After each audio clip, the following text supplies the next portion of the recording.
Outdoors Delmarva covers everything outdoors, including real hunting and fishing situations involving wildlife. We do our best each week to bring you tasteful content, but viewer discretion is advised. Now enjoy the show.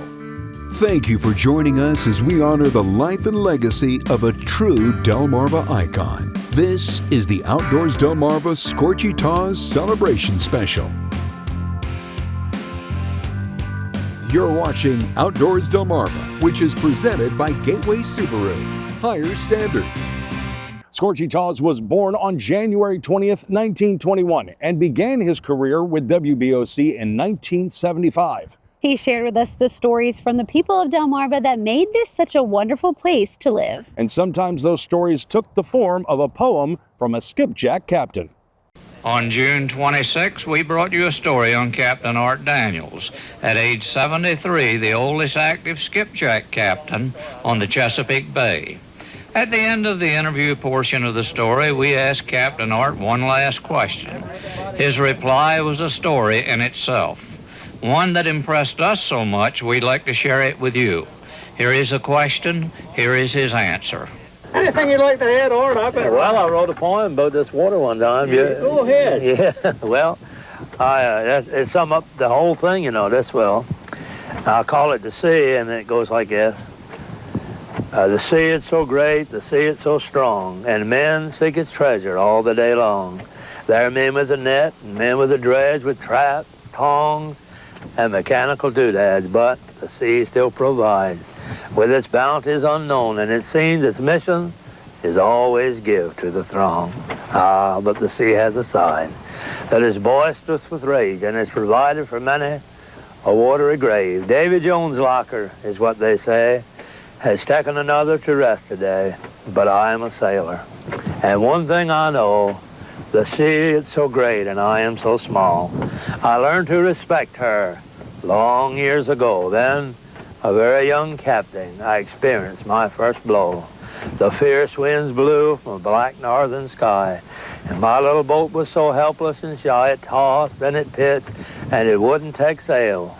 Soon, all of my crew was ready to whale, but I was a captain, and I couldn't be afraid. So I eased her the helm, and I went with those waves. It was like riding a bobsled down a steep grade, and each wave seemed my boat to crave. But I knew the harbor was over the rise, and behind those black clouds was a clear blue sky. So I held the helm tight, and I breathed a small prayer, for I knew one was listening who controlled land, sea, and air. And I may save the harbor, but I learned that day the sea demands respect, and with it we can't play. So my friend, listen and learn this from me. Man without God cannot conquer, I say. So that's it.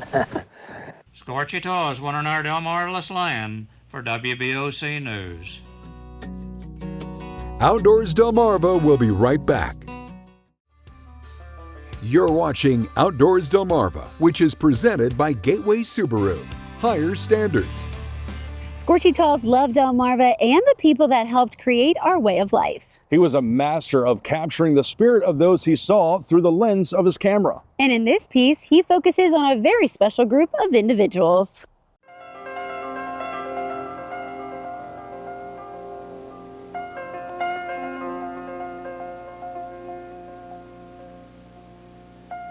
There's no getting around it. Eastern shoremen are a breed unto themselves. There's something about living between the great waters of the Chesapeake and the Atlantic that tends to make us different. And something here that brings in outside people to live. A few of whom try to save us from ourselves, but most of whom just settle down and become different, just like us. The typical Eastern shoreman is very close to either one of two things, the land or the water. And he would usually prefer to work 70 hours a week for himself than 30 for someone else, simply because he values the satisfaction of running things as he sees fit. Oh yes, he's an independent cuss who refuses to be rushed, and often disturbs language purists by saying such things as "there's a mouse in the house," or "ain't you eat yet." The typical Eastern shoreman is obsessed with a fierce local pride. He loves his volunteer fire department, will challenge anyone who degrades his hometown, will talk about his long-departed ancestors with reverence, and does not take change lightly. More often than not, he is possessed with a dry humor. And if by some insane impulse you smack him on the cheek, don't wait for him to turn the other one. Just duck immediately. He is undemonstrative, and if you're lucky enough to have him for a friend, you know that under that cold crust is a furnace of warmth and love. He will share your sorrows, revel in your joys, and can be counted on to contribute to your well-being in time of need. He is quite a breed. He's an Eastern shoreman.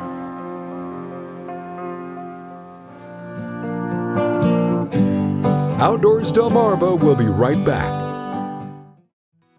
You're watching Outdoors Delmarva, presented by Gateway Subaru. Higher standards. Did you know that Scorchy was born Charles Norris Tawes on January 20th, 1921? Did you know that Scorchy enlisted in the Army during World War II, serving as an infantryman under General George S. Patton in the Battle of the Bulge? And did you know that Scorchy Tawes was inducted into the Eastern Shore Baseball Hall of Fame? Now you do. Did You Know is sponsored by North Bay Marina. Honoring the life and legacy of Scorchy Tawes, thanks to Bayside Jet Drive in Berlin, Maryland. Your next adventure awaits at Bayside Jet Drive, one tide at a time. Louis Quarles of Snow Hill is the best turtle trapper I've ever met in my life. Now, before I get too much flack from the hinterlands of Delmarva, let me add, Louis is the only turtle trapper I've ever met. So in my eyes, he is Thor. I rank up there with him. I don't know of anyone else around here that traps turtles. A man down the girdle tree, fella Ingersoll down there, got me started about 15 years ago.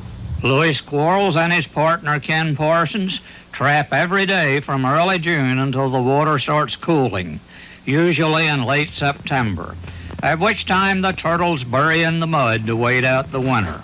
So during the warm weather months, Louis and Ken prowl ponds with a passion. Let's go down and see what we got in this trap. We ought to have a turtle or two in here. Huh? At least one. At least one. If it don't, we'll be awful disappointed. Pull her up, Ryan. Let's see what we got. Oh, yeah. Oh, yeah. Yeah. Yeah, there's a nice one. That's a nice one. We have caught as many as 5.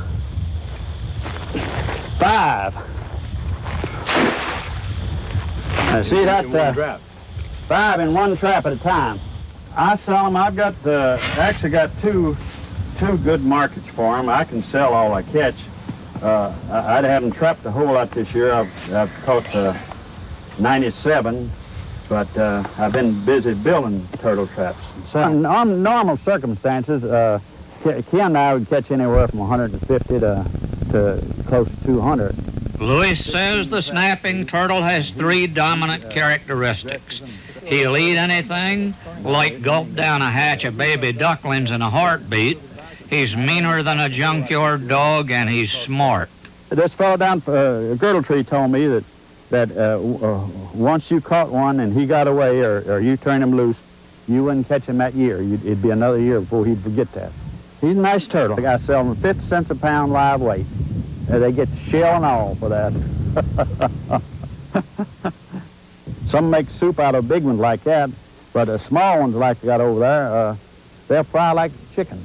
Is this a passion with you? Do you love it? I'd rather do it than eating hungry.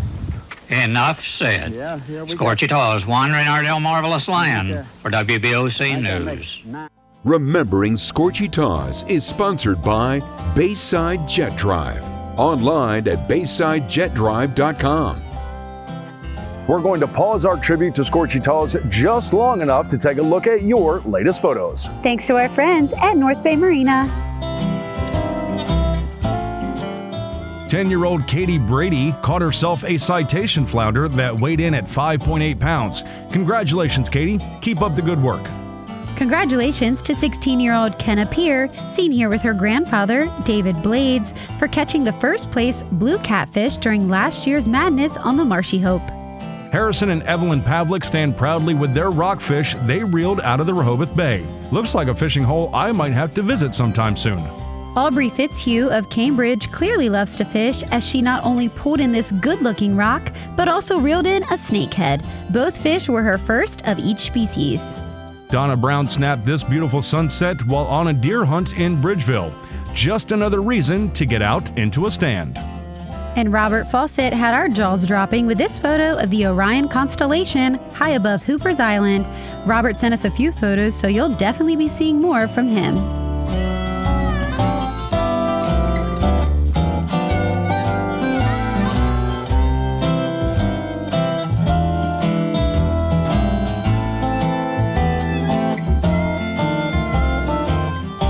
Outdoors Delmarva viewer pictures are sponsored by North Bay Marina.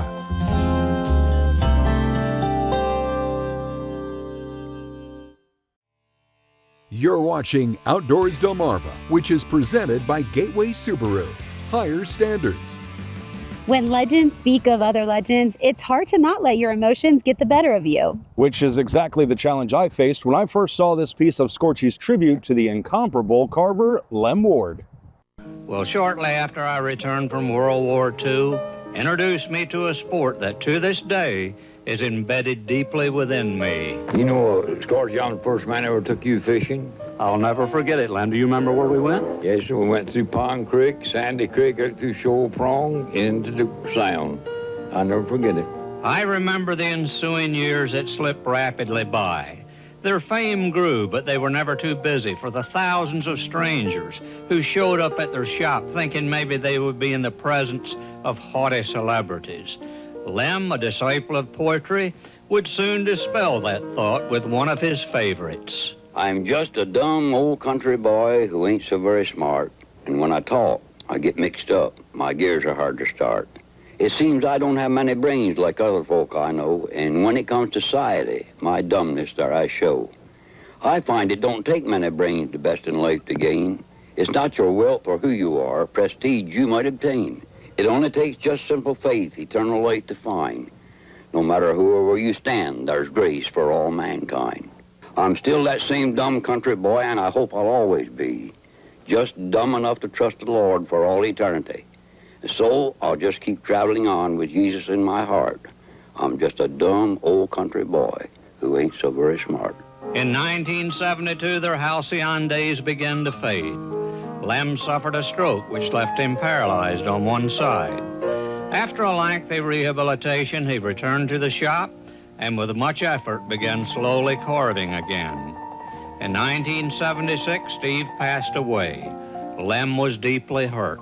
The chopping block is silent, the hatchet rings no more. Those fragrant cedar shavings no longer fill the floor. The sawdust isn't in the air, your tools are packed away, but all those pleasant memories are with me every day. But soon I'll lay my tools with yours, our toiling be no more, and then we'll be united on that eternal shore. In 1979, Lem lost a leg due to poor circulation, but did not lose his spirit. If God is willing, I'm going to walk again, and I expect to go fishing with you before it's over with. And he did walk again, and I was there to record his first steps on his artificial leg. I think the proudest moment of my dad's life was the day that he walked into the Civic Center on his prosthesis. He and Charlie Bounce strutted in there, and he was just he looked so proud and wonderful. I was walking with a cane then because of a back operation, and Lemon said, I'm going to walk in there one more time. And I said, well, if you do, I'm going to walk with you. When we get in there, I'm going to put you in a wheelchair. But we got there, and we walked in that front door, and I think both of us had tears in our eyes. In 1983, Lem seemed to sense his fatalism.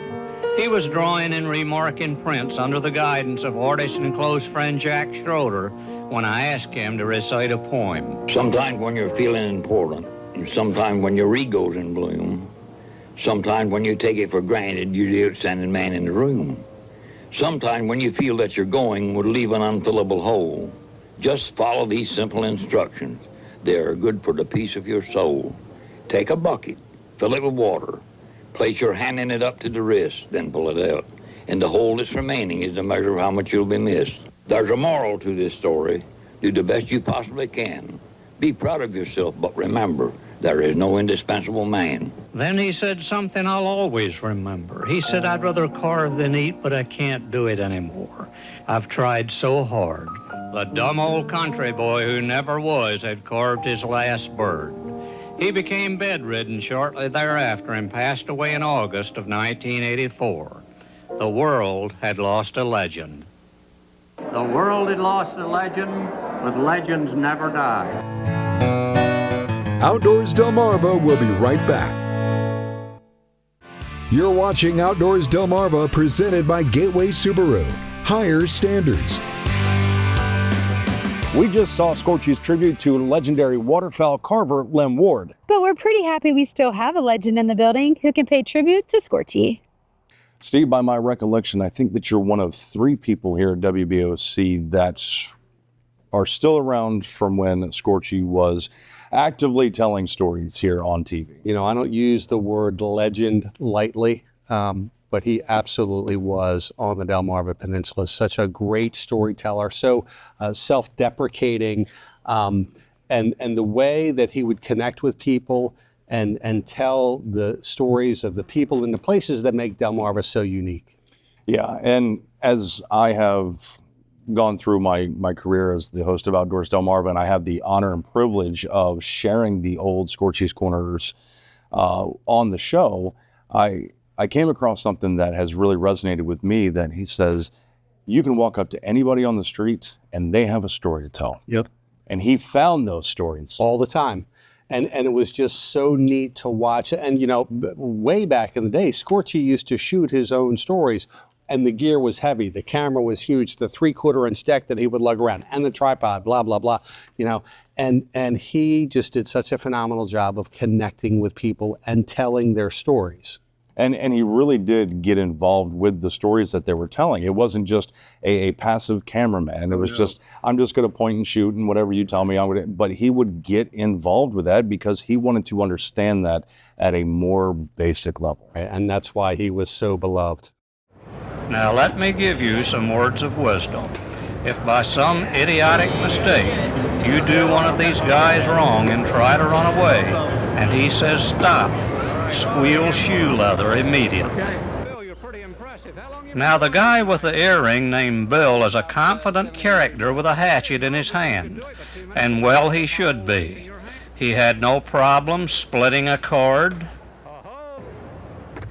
hitting the bullseye 2 hatchets at a time, and making it look simple upside down.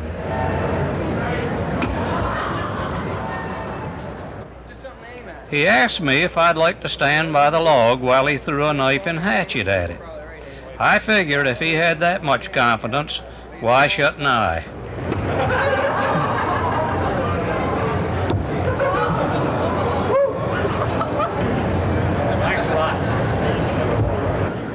Was I really taking a chance? No, not really. No? Nah. Can I throw one at you now? Oh, I believe we better let you practice a little bit here first. An incredible life, an incredible legacy. Thank you for joining us for our tribute to Scorchy Tawes. And thank you for submitting those great viewer photos. Keep sending them our way by going to outdoorsdelmarva.com and clicking the banner at the top of the page, or scan the QR code in the bottom corner of your screen. We do hope to see you right back here again next week, but until then, my name is Jason Lee. And I'm Lauren Hitch, and we hope to see you Outdoors Delmarva. You've been watching Outdoors Delmarva, a Draper Media production, which is proudly presented by Gateway Subaru. Higher standards. Sponsored by Bell Creek Equipment. For farm, home, or fun, Bell Creek is #1. By Range Time. Time well spent. By Hunter Emery State Farm. Your good neighbor in the outdoors. By Rudy Marine, where family boating begins. By Larry's Trading Post, located in West Ocean City with over 2,000 guns in stock. And by Bayside Jet Drive. Your new adventure awaits at Bayside Jet Drive, one tide at a time.